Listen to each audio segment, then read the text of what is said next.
Welcome to Rainy Day Recess, where we study and discuss Seattle Public Schools. And welcome back to our 2025 Seattle School Board Candidate Series. This is a re-release of an interview with Kathleen Smith, who is now a finalist for Seattle School Board in Director District 2. Be sure to listen to the interview with her opponent, Sarah Clark, which is also in your feed. It's important to note that in the general election, every Seattle voter will be voting on candidates in all four of the Seattle School Board Director Districts, 2, 4, 5, and 7. You will be able to find interviews and transcripts with all of the finalist candidates on rainydayrecess.org by the time ballots are mailed. Hello, listeners. I'm Christy Robertson. And I'm Cheryl Lynn Crowther. And today we are here with Kathleen Smith. Kathleen, thank you for running for school board and welcome to Rainy Day Recess. Hi, I'm happy to be here. Awesome. So we're going to start with some lightning round questions. This section is meant to help listeners get to know you quickly. We will ask a mix of quick answer and yes/no questions. Keep your answers brief. First of all, what are your name and pronouns? Kathleen Smith, and she or they or really any pronouns are fine with me. And how do you describe, quote, what you do? I am a data scientist at Microsoft. Which director district are you running for, and what neighborhoods does it encompass? I'm running for District 2, which covers from Magnolia north to Ballard and North Beach, and then east all the way to Green Lake, including the east side of Green Lake. This is Cheryl Lynn. Next, we're going to do some background questions. So answer yes or no where possible. Add a short explanation if something needs context. Have you attended a school board meeting? Yes. Have you testified at a board meeting? Yes. Have you testified in the state legislature? No. Where did you go to school as a child? I attended a variety of public schools across the country. My parents had moved a bit. They were working in academia. And then in middle school, my mom got a job as a teacher at Annie Wright School in Tacoma, and I attended that school for middle school and high school. Do you have or have you had kids in Seattle Public Schools? I have a 5-year-old who is entering kindergarten in Seattle Public Schools. I technically have a 1.5-year-old that's not enrolled in Seattle Public Schools, but intend to have him attend once he's old enough. Have you worked in education? Yes. Have you been in a union? No. Have you been on a board? No, but I have done work with a nonprofit arts organization in Tacoma, working on some of their committees. And have you ever worked with a large budget? No. Now we have some quick take questions, so keep your answers short and to the point. Who is an educational leader you admire? My mom, she was a teacher at the school I attended for middle school. I'd say I come from a family of educators. Both of my parents worked in education as well as other relatives, but my mom is a really good teacher and a very good leader. Who is a school board director you're looking forward to working with? I think this might be a little controversial, but I am looking forward to working with Liza Rankin. I've heard that she was a proponent of the school closures last year, which that plan is part of why I'm running, because I disagreed with a lot about how that was done. But I've also seen that in board meetings, she asks a lot of questions about data. And as a data scientist, that's something that I'm interested in finding out what I have in common and where I disagree with her. What's one education policy you strongly support? The Individuals with Disabilities Education Act, which enacted in 1975, but still very clearly needed, not fully funded, and necessary in order to get the compliance to provide the services that students deserve. Do you see the school board role more as a trustee with a duty to the institution or as an elected representative role that's accountable to voters? More accountable to voters, because the purpose of the institution of public education is to serve the voters. What's one thing that you'd change about the school board immediately?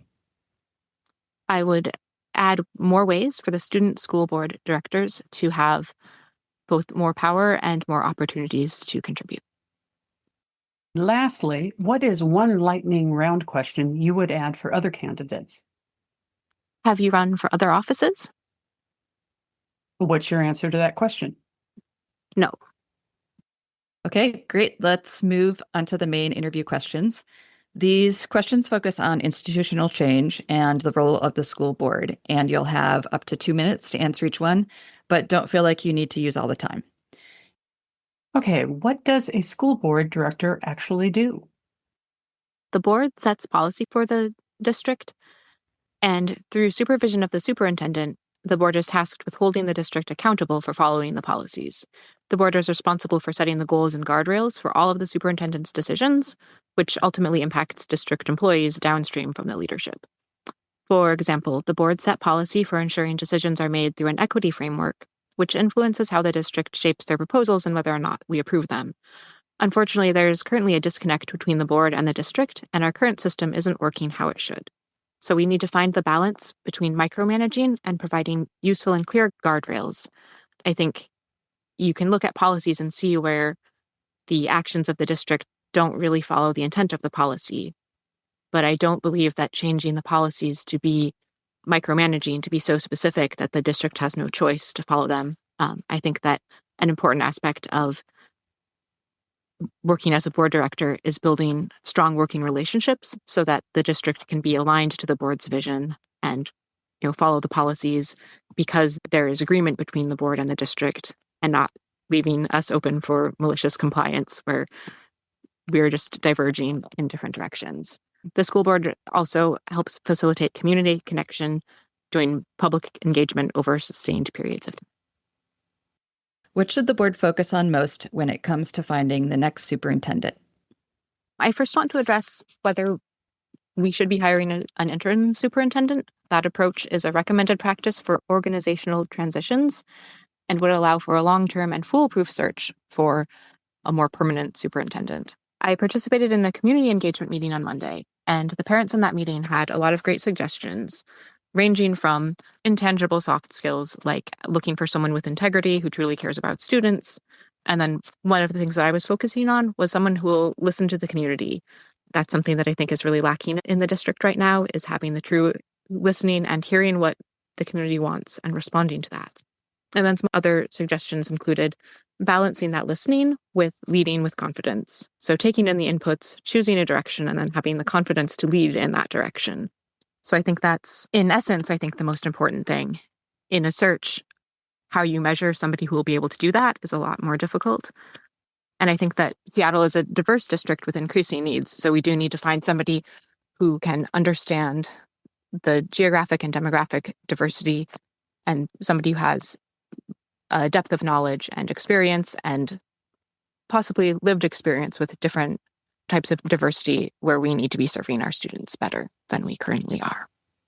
What do you think is the right balance between centralized control versus school-based decision-making?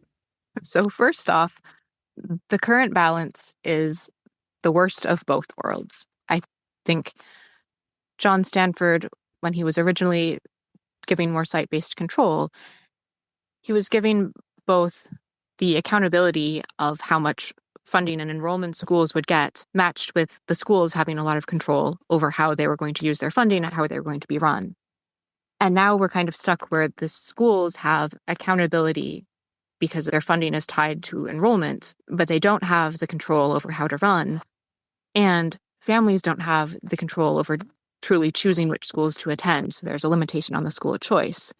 And so I think that that's causing a lot of harm to the district, that we need to kind of switch that and have the district be more accountable for the quality of education overall, but allowing for local differentiation. So giving more of the control back to the schools and having more accountability for the district.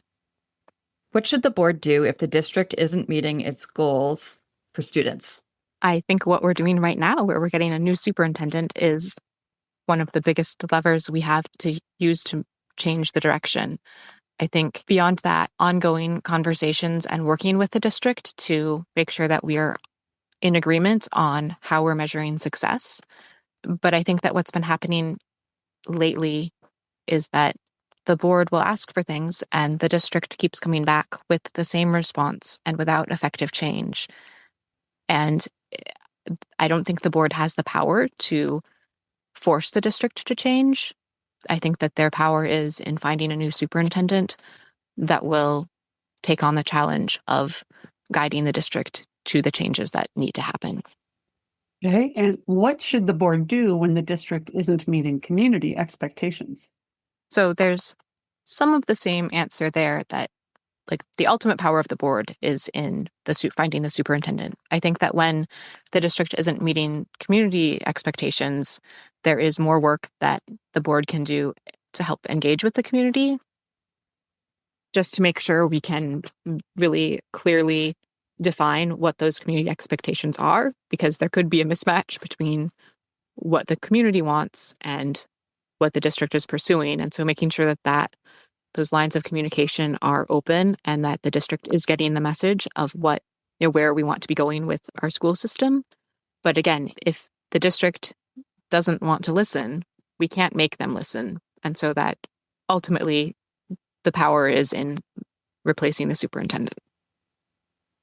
And this is the wrap-up question. What's something that you want voters to take away about your approach to being a school board director? When it comes to what I will contribute to this board, I will start with what I am not. I'm not a policy wonk, and I'm looking forward to being a partner to my colleagues on the board with more policy experience, while providing a missing perspective with my data analysis and data science skills. I want to be able to provide clearer metrics for measuring equity instead of having lofty goals that sound good but don't get implemented. As a board director, I want to be known for being able to talk to everyone, and I am constantly looking for different perspectives to help challenge my understanding on issues. So I want to be known for being able to listen and problem solve. I know there will be a learning curve to onboard as a board director, but I believe I am a fast learner and will be able to grow into that role and make the issues more accessible to everyday families and educators. And finally, I come from a family of educators and have been endorsed by the Seattle Education Association.